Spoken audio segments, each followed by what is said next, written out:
Oh, hey. So we're going to continue our discussion about controllability today.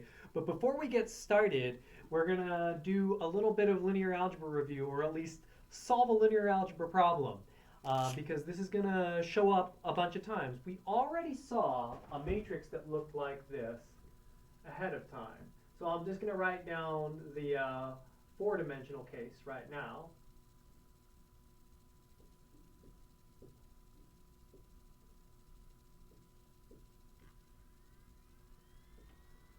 Negative A0, negative A1, negative A2, negative A3.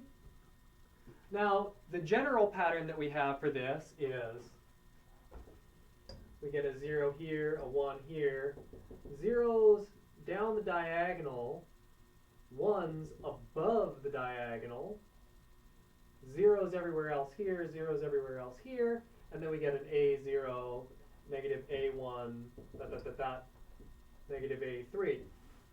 So that's the general pattern that we have over there. What I would like you to do here is find, if this is A, I want you to find det Si minus A. And of course, if we're going to do this, probably the best way to get started is figure it out for n equals 2, figure it out for n equals 3, and by then we should probably see a pattern by the time you get to n equals 4. So this is the n equals 4 case. The n equals 2 case is going to be 0, 1, negative A0, negative A1. The n equals 3 case is going to be 0, 1, 0, 0, 0, 1, negative A0, negative A1, negative A2. Okay, now stop the video and I'll give you hints along. So if people are starting to get stuck, I'm going to give another hint, okay? All right, so stop the video. All right, start the video back up. So let's go and figure out the n equals 2 case and the n equals 3 case. So the n equals 2 case, we're going to have, so we're really trying to find this thing. We want to find the determinant of Si minus A for n equals 2 is S, negative 1, A0, S plus A1. And this determinant is this times this minus this times this, so we're going to get left with S plus A1 plus A0, or S squared plus A1S plus A0. Oh, hey, look! The coefficients of the characteristic polynomial are just sitting right there. All right, now either stop the video or keep it playing to see what happens for the n equals 3 case. If you stopped it, now's a good time to start it back up again. All right, let's do the n equals 3 case, and we'll see a pattern start to emerge once we do the n equals 3 case. And I'm going to use the alternative notation for determinants, which is putting long brackets around these just because it's going to take up a lot of real estate to write det all the time. So let's do the n equals 3 case. And we'll start to see a pattern that's going to emerge here. I already hinted at what the pattern might be, but we're going to see it very concretely. And then A0, A1, S plus A2. Now, one of the things that we're going to notice here, so this is just alternative notation for determinants here. One of the things we notice here is this submatrix over here, this submatrix here, looks very, very similar to this matrix over here. And so what we're going to do is we're going to say, well, I know that this is actually equal to, when I take determinants, I'm going to do S, and then block off this row, block off this column, times the determinant of what is down here. So it's S times S minus 1, A1, S plus A2. And then it's minus 0 times the determinant of this piece and this piece, but it's 0, so it doesn't matter. And then plus A0 times the determinant of this block up here. plus A0 times this block, negative 1 S, negative 1, 0. Now, what happens is we can use our result from above to say that this is actually equal to S squared plus A2S plus,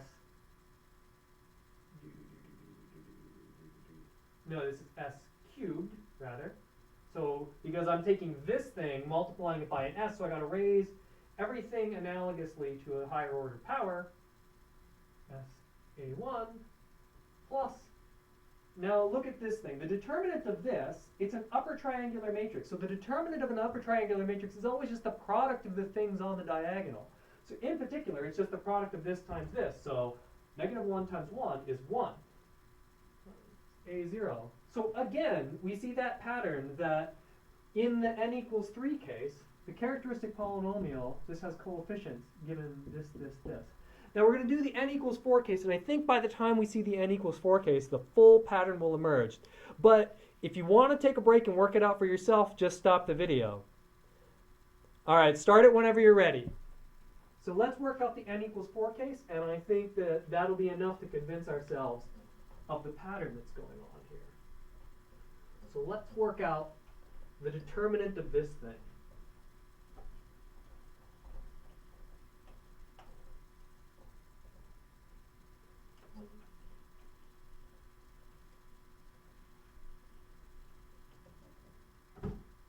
So I'll just write it down as, I don't know why I erased that.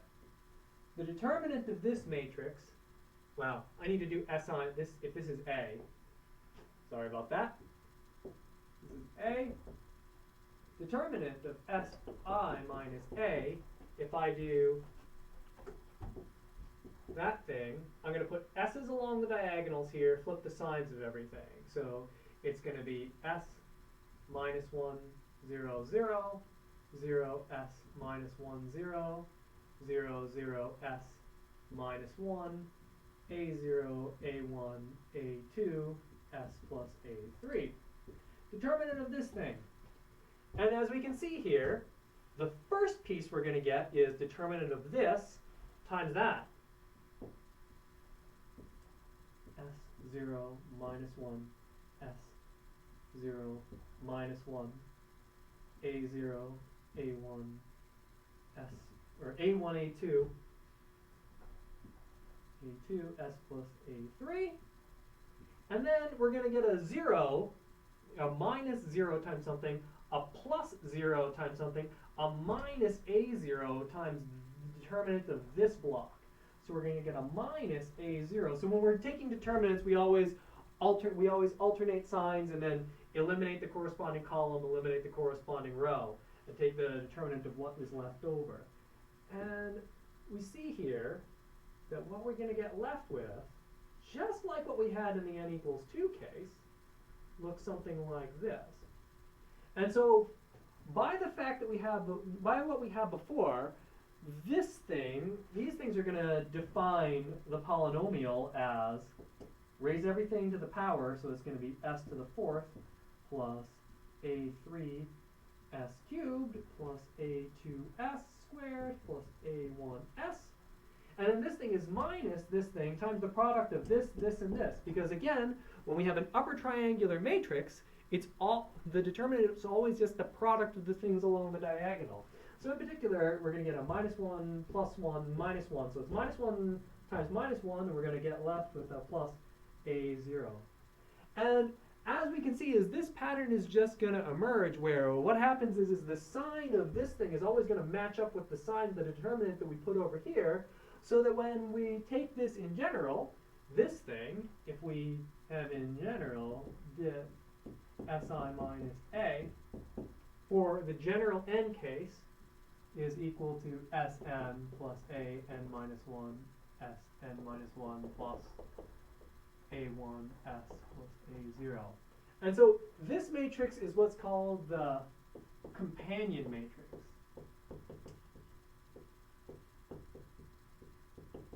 I guess because it is the friend of the characteristic polynomial. I actually don't know the real reason why they call it that.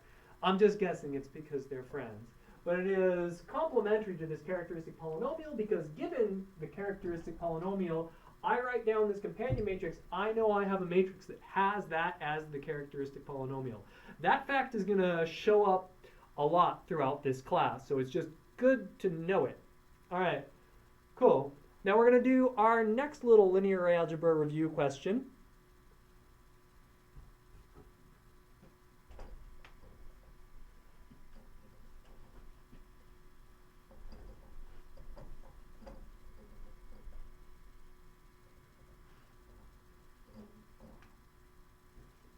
Say that M is equal to A, B, where A is invertible. So this is a block matrix. So we've dealt with block matrices a bunch of times. It's just matrices stacked up within matrices. So say that this is a block matrix where this is invertible. And so this would be, if we put the dimensions here, we can say n, p. So this is an n by n matrix. This is an n by p matrix. And of course, we would have to have this be an n by n matrix if it's invertible, because only square matrices are invertible. Now, and we're just going to have p greater than or equal to 1 and greater than or equal to 1. Show that there is a non-zero vector x, y, where these dimensions are determined so that the multiplication of m times this thing makes sense. So think to yourself what sizes these have to be. A non-zero vector xy such that a, b, x, y is equal to 0. So we're going to use this fact later on in the lecture. So maybe stop the video, chat with buddies, and then, turn the video back on when you're ready to, see a hint or the result. Okay, start the video back up again. All right. So the way that this is going to work out is you just take anything that's non-zero here, let y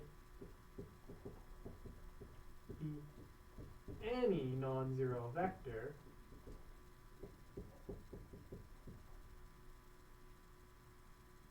and we're going to set x is equal to minus a inverse by, so that a, b. So the way I'm really doing this is I just set this equation up here where I have this thing, by, and I'm just setting it equal to 0. And of course, I would get that if I plug this thing into here, which I got by just taking this to the other side and solving for x, a inverse y, by plus by is equal to 0. All right, so that is a very simple but important fact, because let's go and use this to prove something that might be kind of useful here that we're actually going to use later in the lecture. So I'm going to erase this.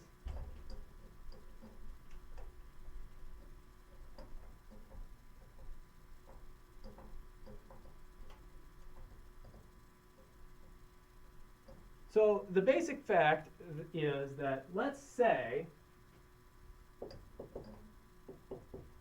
that M has, so this is a little M by N matrix, rank M, has rank M strictly less than N. Okay? So, sorry. So I'm going to want to have as rank n, and n is where n is strictly less than m. What I want you to show or argue is show that there exists a vector x in Rn such that x transpose m is equal to 0. That's really what I want to show here. This has to be an Rm for this to make any sense. So show that we've got a vector here. So in particular, this is a tall matrix. Okay. So, right. So show that that's true. And that is true. Now I've gotten this correctly. You have to, n is less than m. So we've got fewer columns than we have rows. And it's got full rank, meaning it's got rank the same number of columns. The rank is the number of columns. So show that that's true. Okay, if you want to, you can restart the video. You could have stopped the video, whatever. All right, and so it really just becomes a special case of what we have before. So it's equal to m transpose if and only if that is equal to 0. And now what we could do is, if we have a matrix where this thing, so you can transpose a matrix, this thing still is going to have rank n here, and this thing is going to be if we look at the actual sizes of this thing, this is going to be an m by m matrix with m greater than n. Now what we could always do is we could find some way of permuting the columns of this matrix. So we could always permute the columns of this matrix, and then we just have to permute the rows of this matrix to make it match up. If we've done that permutation, we could always just set this equal to something that looks like this. AB, where this thing has n linearly independent columns, and this is in Rn. So linearly independent columns of dimension n. So what it means is that we could, if perhaps by shuffling the columns around using, what you always did for Gauss-Jordan elimination and all these sorts of things, you could flip the columns around. Not really even Gauss-Jordan elimination, we're literally just flipping the columns around. You can flip the columns of this matrix around so that we've got n linearly independent columns here, because that's really what it means for this thing to have rank n. It has n linearly independent columns. And so I could always just use that result that I had before to say, oh, I'm going to construct a vector, say y, z, where this thing is not equal to 0, such that it's equal to 0. So that's just the fact that we used before. So we're going to use that very soon. All right, so any questions on this? All right, cool. So let's get going. Where we left off was we had presented this theorem. I'm going to give an alternative quick proof of this theorem based on those linear algebra facts that we had before. So the theorem we had, system x dot of t is equal to a x of t plus b u of t with x of t in Rn is controllable if and only if rank of this matrix B, A, B, A, n minus 1B is equal to n. All right. So that's the theorem that we have, and we're going to go and work towards showing that theorem right now. So on one side, we're going to use one of those facts that we had before. So what we're going to do is we're going to show this in two ways. We're going to show, so controllable, just as a reminder, controllable says, given any initial condition, I can always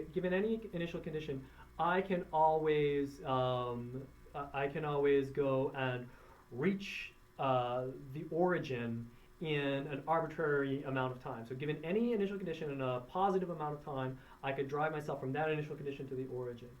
So what we're going to show is two things. We're going to show if it's controllable, then this thing has to have rank n.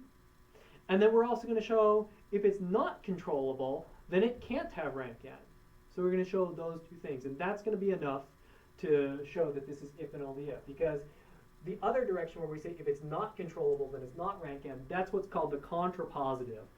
Not this implies that not this is the same thing as if this is true, then that's true. Because if this is not controllable and that thing implies that thing can't have rank n, then if this thing had rank n, then that thing would have had to have been controllable. All right, so the first way we're going to do this is we're just going to use that handy fact that we derived last time, which is to say, well, all right, what we know here is that let's say that it's controllable. Then we're going to know that let Tf be some positive time greater than the initial time, which we're going to set to 0. You could set the initial time to something else. Everything's going to work out. You're just going to have to keep a t0 everywhere. So we're going to let the initial time be 0. Then for any x, which I'm going to take that to be my initial condition, there exists a u of t such that 0 is equal to the solution that we have here. So this is the solution at time tf. This is x of tf. So this is what controllability means, is I can start from that initial condition f and then drive it to the origin. This is my initial condition. I can drive it to the origin in this arbitrary amount of time, tf, du, dt. That's what we're assuming is true. All right. So now let's go and just kind of rearrange this. Let's go and just rearrange this thing over here a little bit. So what we're really going to do is I'm going to say, okay, I can use this fact that I had before, that I can actually express this thing entirely in terms of the lower order powers, in particular the powers a0, a1, all the way up to a minus 1. I can always express this thing as a function. So this was something we derived last time. We derived it fairly quickly. It's not super integral to the class. It's just like a neat fact. But I don't think we're going to use this fact too often, but it comes in really handy here. EA TF x plus 0 to TF times k equals 0 to n minus 1 alpha k TF minus t. I'm just plugging in my expression for the matrix exponential that I derived in our last class here. B u t dt. Now, what I can do is note that this is just a finite sum. And because this is just a finite sum, and these guys are scalars, what I can do is I can pull this matrix out to this side and just collect the terms here. A TFX plus k equals 0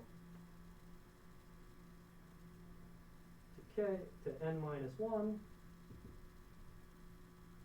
akb times this integral over here. So I'm just taking this integral and moving it to the other side of these matrices over here. Alpha k tf minus t ut dt, and I can move this over because it's just a scalar. Now what I'll do is I'm going to call this guy vk, and if we write it down like that, what we see here is we see that a tfx plus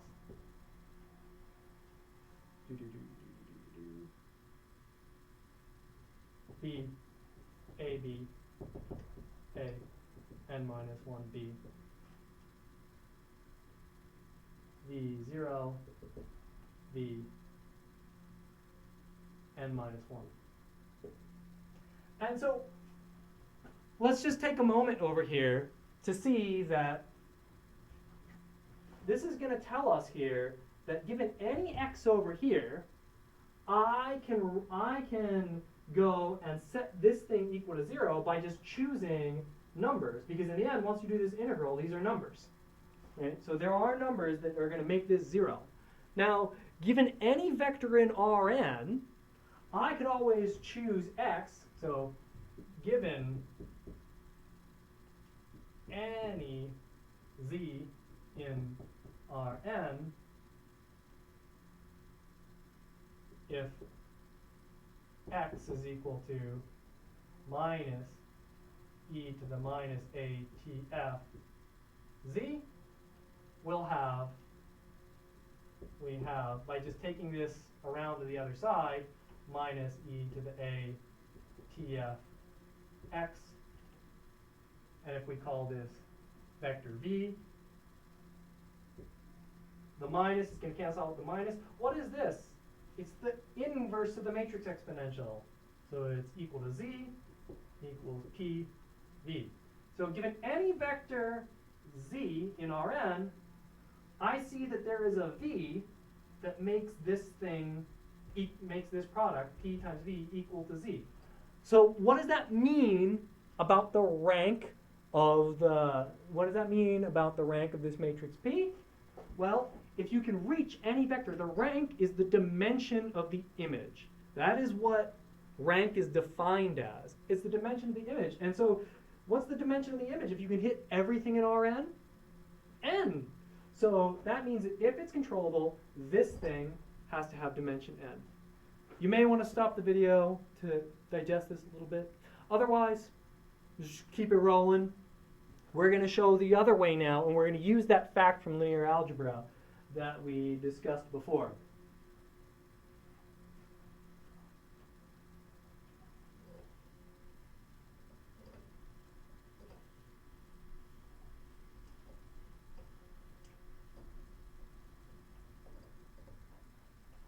All right, so now we're going to go the other way around, and we're going to do that via contrapositive, right? Contrapositive is saying that if this is not true, then that's not true, which is equivalent to saying if this is true, then that is true. Right? And in order to do that, we're going to need a little bit of a preliminary result here. Right? So let us go and let's remind ourselves that x of tf is equal to e to the a tf x plus 0 to the 0 to t e to the a tf minus t b u t dt. Now, I'm going to do a little bit of rearranging of this thing.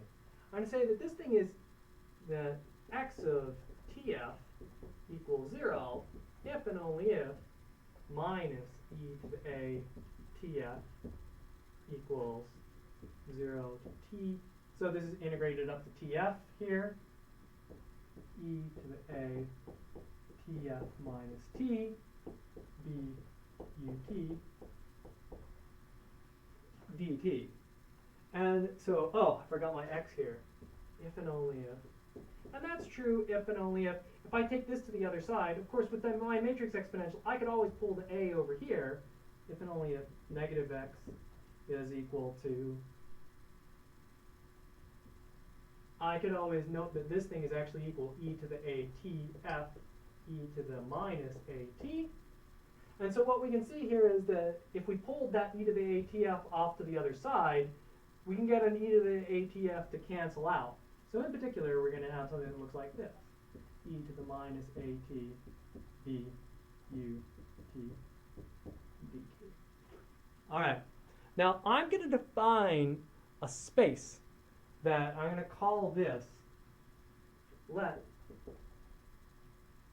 the set of x such that And of course, you know, I could make this I could make this equality be true by just with a positive x just by flipping the sign on u, because we got linearity over here. We've got the set of x such that tf e to the minus at b u t df dt.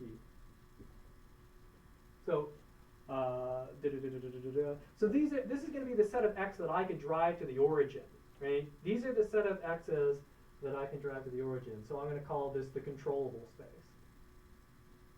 equals to the controllable space, all right?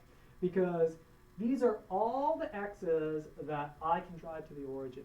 So if the thing is not controllable, that means that there is some x that I couldn't drive to the origin in time tf. There's some x and there's some tf that I couldn't drive this thing to the origin. All right? So I want to show that if this thing is not equal to all of Rn, so if there's some vector that we couldn't drive to the origin, then this rank is less than n. All right, so let's see if we can make that true. Okay. So it turns out that this thing rank is going to be less than n if and only if I can find a vector that hits this matrix on the left and that's non-zero and takes this to 0. That's basically saying that it's basically saying the geometry of this is like this. So what we're essentially going to show is if the image of this thing, so what we're going to show here is that the image of this thing has dimension less than n, meaning that if we thought about this in terms of vector spaces, so if we drew out ourselves a nice vector space, so this is, you know, just to visualize this in high dimensions, say we had a hyperplane that looked something like this. So if we have a hyperplane that's living out here, so it's some lower dimensional subspace, then there's always going to be some direction here that's orthogonal to that hyperplane. I didn't draw orthogonality well. Maybe orthogonality should look like this, or it's pointing out of the board somehow. I can't really draw it that well, but there's going to be something where if you've got a plane, there's going to be some direction that is just completely orthogonal to everything there. And so if everything lied in the image of this thing, there's going to be something that's orthogonal to everything coming out of that space. And so what we're going to do is we're going to actually find one. And if we can find one that's orthogonal to everything in that image space, then we're done. That's telling us that that image has a rank that's less than n. So cool. So that's sort of the geometry of what we're trying to do. Namely, that we're going to say if that's a subspace that's not filling up the whole space, there's always going to be something that's orthogonal to that whole space, and we'll go and construct it. All right. So first off, who thinks that this set is a linear subspace, or a linear space? Give me a show of hands. I'll give you a show of hands for no, and give me a show of hands for yes. So it turns out it is a linear subspace, and it's pretty easy to see that this is a linear subspace. So we're going to say that C, so the hypothesis we're making is this is not true, so there's some x,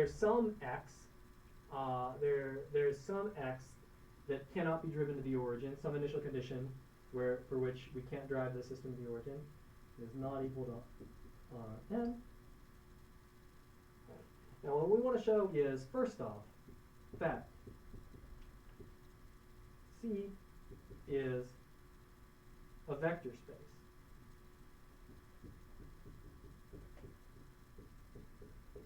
And that's pretty easy to show, right? Because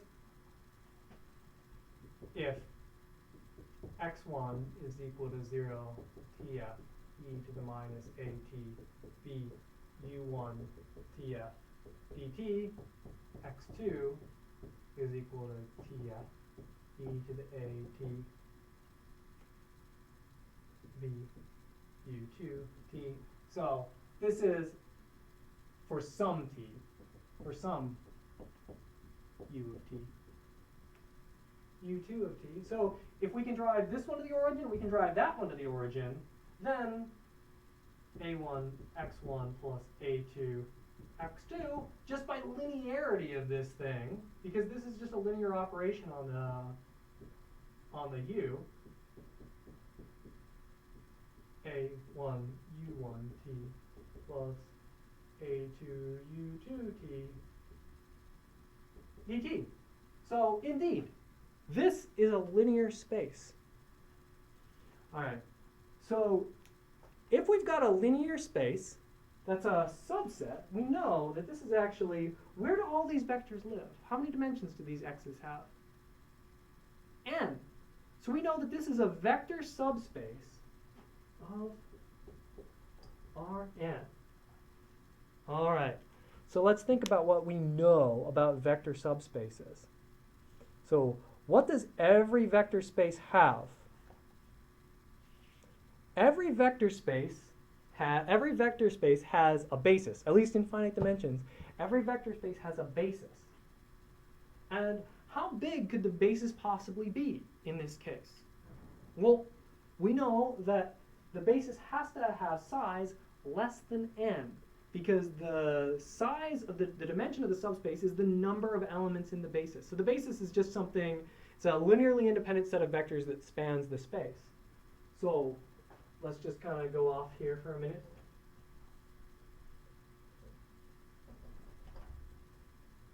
So C is a vector space of dimension R less than n, since C is contained in Rn and C is not equal to Rn. Yes, come in. Hold on a second.